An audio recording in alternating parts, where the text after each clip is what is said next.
안녕하세요. 글씨캠프입니다. 고사성어 읽고 쓰기 형설지공. 자, 이번 영상은 형설지공입니다. 너무 잘하는 알려지고 잘 아시는 그런 고사성어죠. 반딧불형, 눈설, 어조사지. 그다음에 여기서는 뭐 책에 보면 뭐 여러 가지로 나와 있어요. 공자인데 공공, 공을 세우다 할 때 또 뭐 공덕공 이렇게도 돼 있고 공공 이렇게도 돼 있습니다. 자, 이제 물론 내용도 중요하지만은 이 글씨 캠프에서는 항상 드리는 말씀이에요. 글씨 쓰는 방법을 좀 쉽게 배워서 바르게 쓸 수 있는 방법을 제시합니다. 자, 그래도 이제 간단하게 이야기니까 이야기를 뭐 기본적인 거는 말씀드려야 될 것 같아요. 자, 반딧불 형설 따로 있고, 예, 이제 형이 따로 있고 설이 따로 있어요, 원래는. 예, 근데 이거를 합쳐서 형설지공이라고 돼 있죠. 여기에 보면은 이제 반딧불과 눈빛으로 이게 어려운 상황에서도 공부를 열심히 했다는 뜻이죠. 글을 읽었다. 그래서 어려움을 딛고 열심히 공부하여서 성공한 케이스를 형설지공이다 이렇게 얘기를 하는데, 이게 이제 이한이 지은 몽구라는 책에 나온 이야기예요. 차윤이라는 사람이 나오고, 차윤은 반딧불, 그 다음에 송강은 눈. 그러니까 눈빛에서 달빛에 눈을 이렇게 그 눈에 나가면은 이게 좀 화나잖아요. 거기서 이제 글을 읽었다 그런 얘기에서 이제 어려움을 딛고 입신 출세를 했다. 네, 그렇게 보시면 될 것 같고요. 자, 그 정도로 해두고요. 이제 쓰는 방법 하겠습니다. 자, 처음에는 활자 있는 대로 써보고요. 활자를 응용해서 쓸 수 있는 방법을 제시합니다. 이제 만약에 중간에 이렇게 쇼츠로 잘라서 올리기도 하는데, 이제 그 단편만 보고서 이제 평가를 하시는 분들이 많이 계세요. 그럼 어쩔 수 없어요, 그거는. 자, 이제 위에 불화가 두 개가 들어가는데, 항상 왼쪽, 오른쪽 이렇게 두 개가 다 똑같은 게 나올 때는 하나는 좀 작게 쓰세요. 쓰는 거 잘 보시고요. 이게 지금 붓 자체가 이게 국산 붓이 아니고 중국 붓이라서 이 상태가 어떤지 모르겠어요.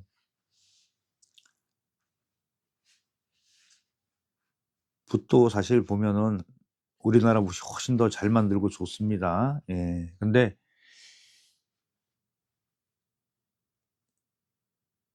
이제 세상이 바뀌다 보니까는 옛날처럼 그렇게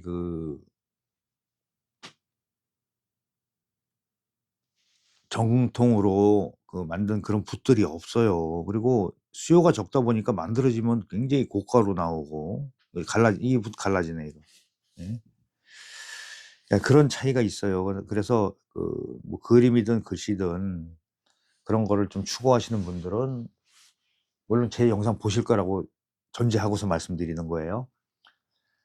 되도록이면은 여기 한국에서는 우리나라에서 만드는 붓 장인이 만든 그런 붓을 쓰시는 게 훨씬 더 작품 세계가 넓어지면서 또 좀 더 정교해지지 않을까라는 생각을 합니다.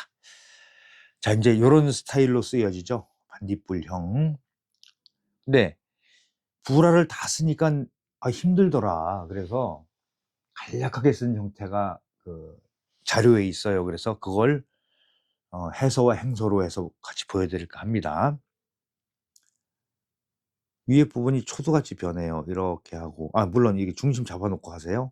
항상 중심을 이렇게 잡아놓고 하시면은 왼쪽 오른쪽 길이 이 간격 맞추는데 굉장히 도움이 됩니다. 이렇게 내려오죠. 자, 이렇게 왔어요. 초두같이 생겼네요. 그렇죠? 그 밑에 그냥 여기에 그대로 들어가시면 돼요. 중간에서 점 찍고. 근데 일반적으로 딱 1대1이 아니라 왼쪽이 조금 긴 듯하게 쓰는 게 기본 원칙이에요. 자, 이렇게 되면 중심이 잘 보이잖아요. 여기 가운데서 이렇게 쓰시면 돼요. 그러니까 중심을 안 잡고서 이제 내가 질 때까지는 이런 방법을 쓰시는 게 훨씬 더 유리할 거다. 네. 이렇게 쓰면 좀 더 오밀조밀하게 흩어지지 않게 쓸 수가 있습니다.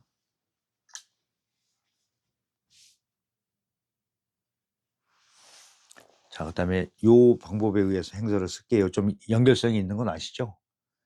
자, 천천히 해서 연결해 볼게요. 이렇게 해서 이렇게 넘어오고요. 여기서 이렇게 넘어오면서 타고 들어갑니다. 이렇게. 여기까지 연결할게요. 위로 올라가고 여기서는 연결해도 되지만은 처음에는 안 되면 이렇게 내려온 다음에 끊어서 여기만 따로 이렇게 하세요. 그래야지 처음 하시는 분들은 쓰시기가 훨씬 더 좋을 겁니다. 예, 이렇게 해서 이제 이런 형태를 처음 보시는 분들은 아, 이게 또 맞았나 틀렸나 설왕설래할 수 있습니다. 근데 안심하고 사용하셔도 괜찮습니다. 그다음에 이제 설자, 눈설자 보겠습니다. 눈설자도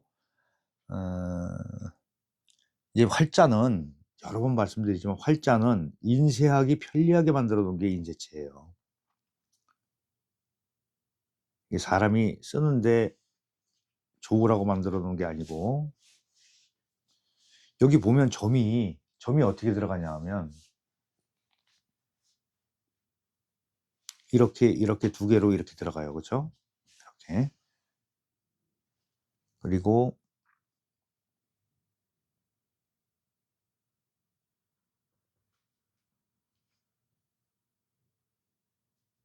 살짝 이렇게 해서 살짝 끝에 나가게 쓰는 게 좋아요. 너무 많이 안 나가게. 네, 이런 형태를 보이죠?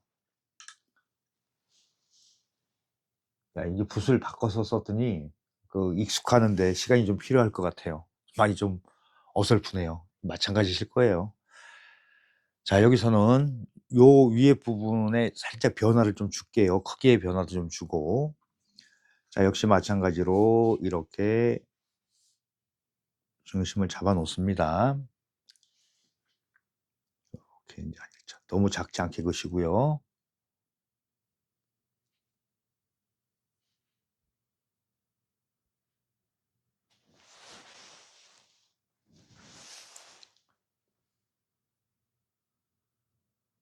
여기서 이제 점의 변화가 있을 거예요. 여기 두 개는 왼쪽같이 똑같이 이렇게 점을 찍고 여기서는 한 번에 이렇게 연결해서 이렇게 이런 모양이 있어요. 그리고 바짝 붙여서 이렇게 했을 때 중간 여기 바짝 붙이는 게 포인트예요. 그리고 이거보다 아래를 좀 더 넓게 해서 안정성을 이렇게 추구할 수 있어요. 길게 해서. 그러면은 자, 차형이라는 거는 아, 이렇게 써야지 맞다 이런 건 없어요. 써놨을 때 이런 조형성이나 느낌 자체가 좋으면 좋은 거예요. 그렇죠? 그러니까 되도록이면 좀 이렇게 반듯반듯하게 쓰는 거. 우리가 보통 보면은 어느 한쪽에 이렇게 탁 꽂힌다 그러죠? 그러면은 그게 전부인 줄 알아. 그게 제일 문제란 얘기예요. 아주 어마무지하게 많은 그런 방대한 자료들이 있으니까 항상 의심하고 이런 것도 있었나 이렇게 생각하시는 게 훨씬 더 좋을 것 같아요. 여기서는 이제 이걸 기준으로 합니다. 항상 여기서는 조금 행서에서는 좀 더 이렇게 좀 유연성이 생기죠. 이렇게 해서 연결되고 여기서는 점이 두 개가 하나로 변하면서 여기서 이렇게 타고 들어와요. 연결성이 있죠. 끊어서 이렇게 해서 이렇게 마무리 주시면 되는데 여기서 이어지는 이 맥락 부분은 굵어지면 안 돼요. 항상 맥락은 획과 획을 이어지는 우리 맥이 이어진다 할 때 그 맥을 얘기하는 겁니다. 흐름. 네, 그게 본 획보다 굵어지면 안 된다. 그래서 형설, 눈, 반딧불과 눈 써봤고요. 그다음에 이제 문장에서는 갈짓자가 굉장히 많이 나오죠. 이거 역시 뭐 이거는 활자대로 쓸 수가 없어요. 활자 자체는 모양을 좀 많이 조금 일반적으로 쓰는 거랑 다르니까 우리가 쓰는 스타일로 써 드릴게요. 이 형태로 쓰세요. 이렇게 하고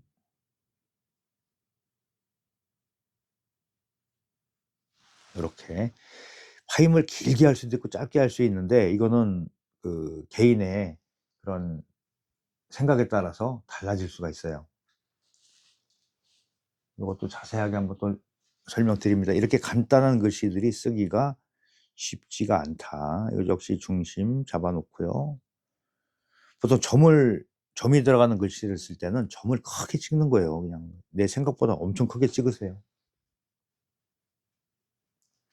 그리고 이 위에 가로액을 좀 길게 해서 여기서 이게 하나로 여기까지 와요.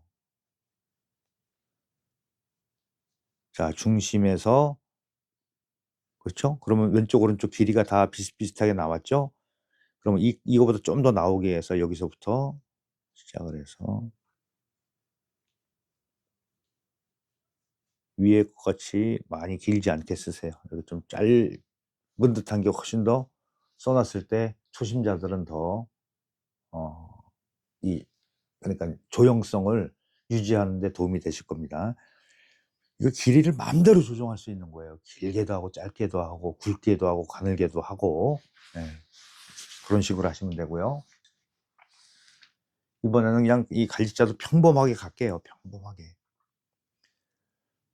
자, 이렇게 해서 연결됩니다. 이렇게. 대신에 여기는 파임으로 해도 되지만은, 아니, 파임으로 할까요? 이렇게. 여기서 살짝 이렇게 타고 들어오는 이 맥락만 만들어 주시면 행서가 돼요.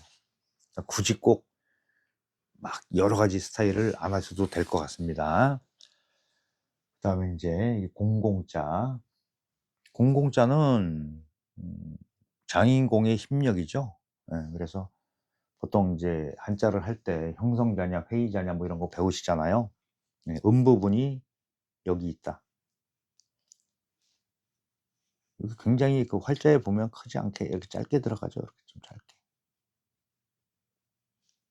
그리고 요 바로 밑으로 들어가면서 힘력자가 들어가죠.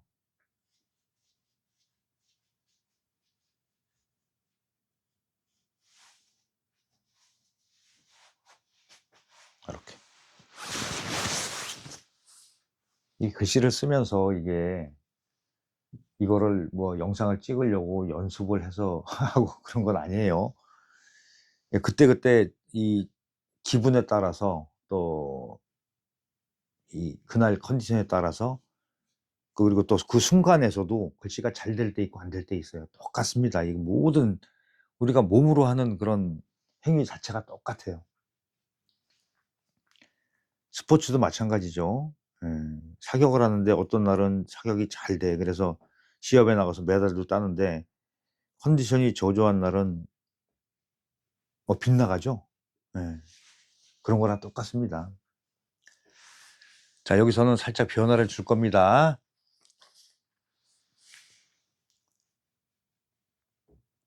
여기서는 조금 더 아래 위로 좀 키를 좀 키워 볼게요.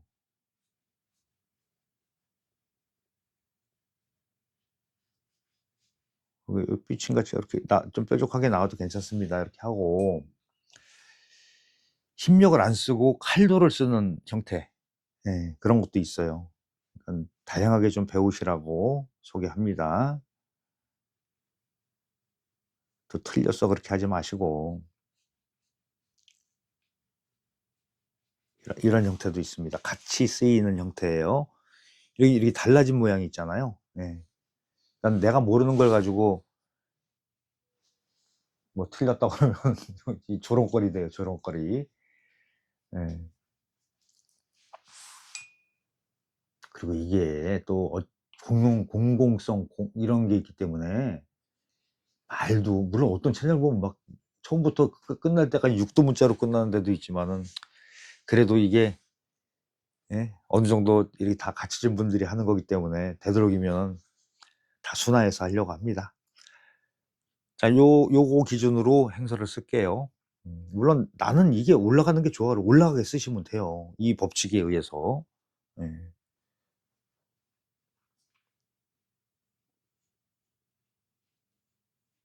이게 타고 들어와서 이렇게 연결된다. 연결성을 보여드릴게요. 이렇게 쓰셔도 돼요. 그러니까 요거는 꼭 연결이 안 돼도 괜찮습니다. 예. 이걸 굳이 연결하려고 하지 말고 가다 떨어지면 떨어지는 대로, 물론 떨어졌지만은 그 맥이 이어지면은 이어진 것처럼 보여요. 예, 이렇게 해서 형설지공 쓰는 방법을 알아봤고요. 이제 다시 한번 정리할게요. 자, 반딧불과 눈의 그런 공덕이란 뜻이죠. 예. 그러니까 실질적으로 밤에 글을 읽어야 되는데 지금이야 뭐 전기불 막 들어오고 뭐 좋잖아요. 근데 그 옛날 진짜 촛불도 없을 때 호롱불 켜고 저기 그 심지에 붙여가지고 기름불 피고 그랬잖아요. 그럴 때 얘기죠. 너무 가난해서 그것조차도 없어. 그래서 공부를 해야 되겠는데 반딧불을 잡아다가, 여름에는 반딧불 잡아다가 겨울에는 눈밭에 가서 달빛에 글을 읽었다. 그런 공덕이라는 뜻이죠. 자, 일단은 글씨체이 많이 쓰시려면요, 공부도 계속 외워서 머릿속에 집어넣듯이 이거 역시 마찬가지예요. 기본적으로 이 쓰는 방법을 외우시는 게 가장 좋아요. 그러니까 자형 한자 한자를 쓰는 방법을 외워서 일정 시간이 지나면은 나도 모르게 이제 되기 시작하죠. 예, 최소한 그 정도의 시간과 열정과 투자가, 비용, 이런 투자가 있어야 됩니다. 자, 그리고 이제 마무리 지면서 구독, 좋아요, 알림 설정 해주시고요. 우리 멤버십 가입도 좀 신경 좀 써주세요. 멤버십이 뭐 형편 없어졌어요. 이제 없어질 판이야. 네, 부탁드리면서 영상 마치겠습니다.